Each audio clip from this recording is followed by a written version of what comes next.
Hello students, this is Gurvinder Singh from A. Xavier's International School Chika. Today I am going to explain you admission of new partner chapter 3 of accountancy of class plus 2 commerce.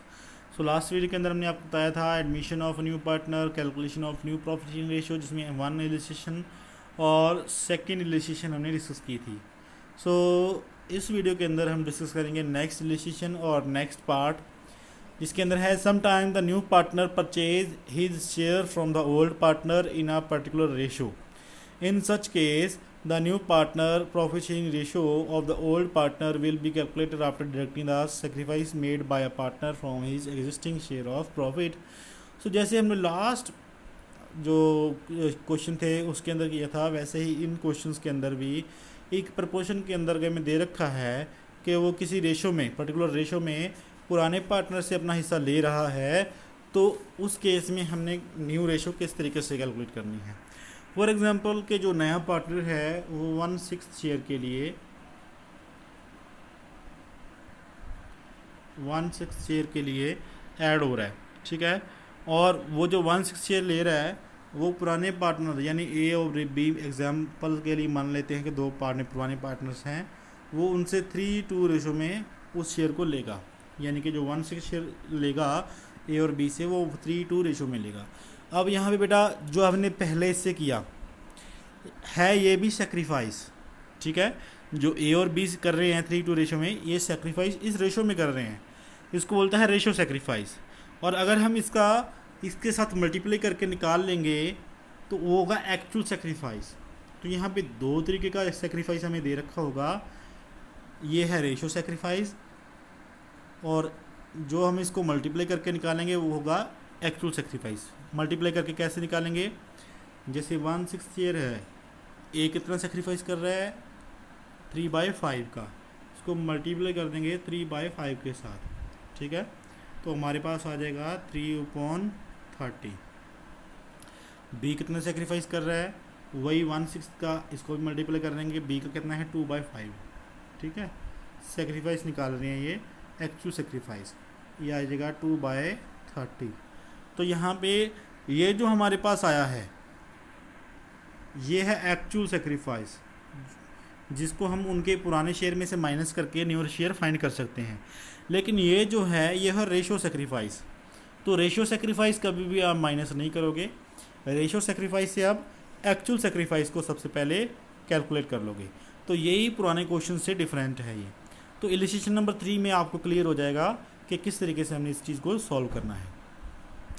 देखिए, Suresh and Ramesh were partners in a firm sharing profit in 5:3 ratio on 1/4/2018.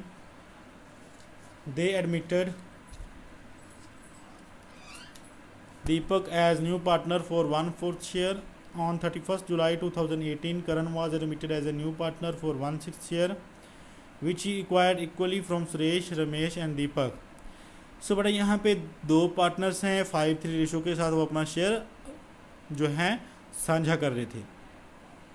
On 1/4/2018, सो 18 की शुरुआत में ही उन्होंने दीपक को add कर लिया है. कितने शेयर के लिए, 1/4 शेयर के लिए, ठीक है. तो यहाँ तक एक क्वेश्चन बनता है. उसके आगे डेट चेंज हो जाती है ऑन 31 जुलाई 2018, यानी कि कुछ ही महीनों बाद वो एक नए पार्टनर को ऐड कर लेते हैं जिसका नाम है करण, और उसको मिलेगा 1/6 शेयर, और वो इक्वली किसकी से लेगा, सुरेश, रमेश एंड दीपक से. तो पहले हमें सॉल्व कर लेना है इसके फर्स्ट पार्ट को, क्योंकि फर्स्ट पार्ट का जो लेखा जोखा है वो 1 अप्रैल को ही हो जाएगा. और उसके बाद जो सुरेश, रमेश और दीपक क्योंकि नया पार्टनर ऐड हो गया था, तो इस डेट को दीपक भी ओल्ड पार्टनर बन जाएगा, क्योंकि वो तो ऑलरेडी एडेड है. तो दीपक का सुरेश, रमेश और दीपक का जो शेयर होगा, उसके बाद फिर हम जो करण है उसका शेयर कैलकुलेट कर पाएंगे, ठीक है. तो फर्स्ट ऑफ ऑल कैलकुलेट करना है हमने सुरेश, रमेश एंड दीपक का न्यू शेयर, ठीक है. सो दीपक ऐड हो रहा है 1/4 शेयर के लिए, लेकिन क्या हमें इस क्वेश्चन में कहीं बता रखा है कि जो दीपक ऐड हो रहा है वो सुरेश से इतना हिस्सा ले रहा है या रमेश से इतना हिस्सा ले रहा है या इस रेशो में ले रहे हैं, नहीं बता रखा. तो दैट मीन्स कि हम क्या कर सकते हैं, सिंपली जो 1/4 शेयर है उसको दीपक का हिस्सा निकाल करके टोटल प्रॉफिट में से सुरेश और रमेश का जो हिस्सा बच जाएगा उसके साथ मल्टीप्लाई कर देंगे, तो सुरेश एंड रमेश का हमारे पास शेयर आ जाएगा। सो देखते हैं कैसे। सबसे पहले सुरेश, रमेश और दीपक का हमने सॉल्व करना है। हाँ जी, तो देखिए दीपक को मिलेगा 1/4 शेयर। सो अगर हमारे पास 1 रुपये का प्रॉफिट होता है, जैसे हम पहले क्वेश्चन में किया था, इसको उसी तरीके से सॉल्व करना है। 1 रुपये का प्रॉफिट होता है तो 1/4 अगर दीपक का प्रॉफिट निकाल दें हम 1/4, तो हमारे पास कितना बचेगा, 3/4। यानी कि ये जो 3/4 बचा है, अगर 1 रुपये का प्रॉफिट होता है उसमें से दीपक का प्रॉफिट निकाल दिया जाता है 1/4, तो यानी बाकी किसका प्रॉफिट बच गया, सुरेश एंड रमेश का प्रॉफिट बच गया है। सो इस तरीके से जो बचा हुआ शेयर है, जब वो डिवाइड कर लेंगे सुरेश एंड रमेश, तो उनके पास उनका अपना शेयर बाकी बच जाएगा जो उनके हिस्से आ रहा है। ठीक है। सो देखिए 1/3 हो गया। 3/4 सुरेश का कितना नया शेयर होगा, 5/8 उसका पुराना शेयर था। 3/4 वो सेक्रीफाइस या कह लो कि सॉरी जो उसका नया शेयर बन रहा है, क्योंकि दीपक का निकालने के बाद तो मल्टीप्लाई करने पे हमारे पास आएगा 5/32, 15/32। रमेश का भी ऐसे ही पुराने शेयर के साथ मल्टीप्लाई कर देना है उनका नया शेयर, तो हमारे पास आ जाएगा 9/32। और दीपक का शेयर तो हमें दे ही रखा है 1/4 था, तो अब इन सभी को 32 में ही कन्वर्ट कर देंगे। 15/32 तो है ही, 9/32 भी है, तो 1/4 को भी 32 में कन्वर्ट करने के लिए हमें 4 को मल्टीप्लाई करना होगा। अब 4 को कितने के साथ मल्टीप्लाई करेंगे, 8 के साथ। तो 8 के साथ अगर नीचे मल्टीप्लाई कर रहे हैं तो ऊपर भी मल्टीप्लाई करना पड़ेगा, तो इसका मतलब हम 8 को 1 से मल्टीप्लाई करेंगे तो 8/32 आ जाएगा हमारे पास। तो न्यू रेशो आ गई 15, 9, 8। तो ये किस डेट की है, 1/4/2018।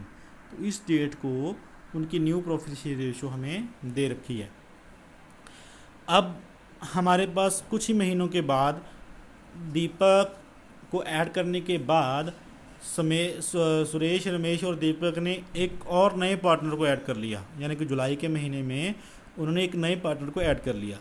तो अभी ये जो आपने पुरानी रेशो माननी है वो 5 और 3 की नहीं लेनी, जो हमें सुरेश और रमेश की दे रखी थी। अभी जो पुरानी रेशो होगी वो कौन सी होगी, 15, 9, 8 होगी। पुरानी रेशो मतलब जब आगे कुछ ही महीनों बाद एक नया पार्टनर और ऐड हो रहा है, तो उस टाइम पे जो पुरानी रेशो मानी जाएगी, जो उनका पुराना शेयर माना जाएगा 15, 9, 8 माना जाएगा, ना कि 5, 3। सो नेक्स्ट सॉल्व कर लेते हैं। देखो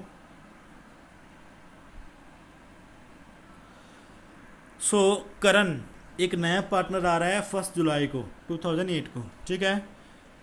अब उन्होंने ये भी हमें बता रखा है कि वो 1/6 जो शेयर लेगा वो किस पार्टनर से कितना लेगा। तो उन्होंने बता रखा था हमें सुरेश, रमेश और दीपक से इक्वली ले रहा है। सुरेश, रमेश एंड दीपक से इक्वली ले रहा है, तो इक्वली वो कितना कितना दे देंगे, 1/3। ठीक है। अगर यहाँ पे एक सिंपल भाषा में बता देता हूँ आपको, अगर 2 पार्टनर्स इक्वली दे रहे हैं तो 1/2 आएगा, और अगर 3 पार्टनर इक्वली दे रहे हैं तो 1/3 आएगा। अगर 4 पार्टनर दे रहे हैं तो ऐसे ही 1/4 आएगा। सो ऐसे ही करके जितने पार्टनर इंक्रीज़ होते जाएंगे, नीचे वाला डिनोमिनेटर भी उतना ही इंक्रीज़ होता जाएगा, उतने नंबर ही आएंगे। तो यानी कि ये हर एक पार्टनर का सेक्रीफाइस है। ठीक है। तो इसको कैलकुलेट करने के लिए एक्चुअल सेक्रीफाइस हमें देखना है कि एक्चुअल सेक्रीफाइस वो कितना कर रहे हैं। तो 1/3 हर एक पार्टनर ने सेक्रीफाइस करना है, और किसका 1/3 सेक्रीफाइस करना है, 1/6 का। यानी कि 1/6 शेयर हर एक पार्टनर सुरेश, रमेश और दीपक किसको देगा, करण को देगा। तो उसको मल्टीप्लाई करके जब देखेंगे तो 118 सबको देना पड़ेगा। तो सिंपली हमारे पास एक्चुअल सेक्रीफाइस आ गया है। ठीक है। एक्चुअल सेक्रीफाइस आ गया है, तो एक्चुअल सेक्रीफाइस को माइनस कर देंगे पुराने शेयर में से, तो हमारे पास नया शेयर आ जाएगा। सो यहाँ पे ये बात ध्यान में रखनी है कि जो हमने 1/3 फाइंड किया, ठीक है, ये 1/3 जो सुरेश, रमेश और दीपक ने देना है, ये कोई एक्चुअल सेक्रीफाइस नहीं है, ये आपसे कह सकते हैं कि रेशो है। कैसे? 1/1/1। इस रेशो में वो क्या कर रहे हैं? सेक्रीफाइस कर रहे हैं। सो हमने इसी रेशो का एक्चुअल सेक्रीफाइस निकालना है, इस रेशो सेक्रीफाइस का एक्चुअल सेक्रीफाइस निकालना है, जो कि हमारे पास आ गया है 118। वो निकालने के लिए उसको मल्टीपल करना होता है जो जितना वो शेयर दे रहे हैं, ठीक है। तो सेक्रीफाइस को माइनस कर देंगे तो हमारे पास आ जाएगा न्यू रेशो।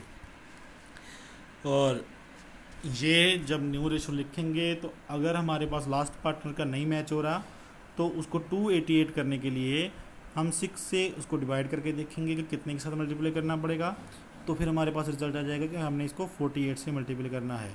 तो 48 से ही 6 को मल्टीप्लाई करेंगे और 48 को ही 1 से मल्टीप्लाई करेंगे, तो हमारे पास 48/288 आ जाएगा। तो इस तरीके से न्यू प्रोफिशिएंट रेशो हमारे पास आ जाएगी।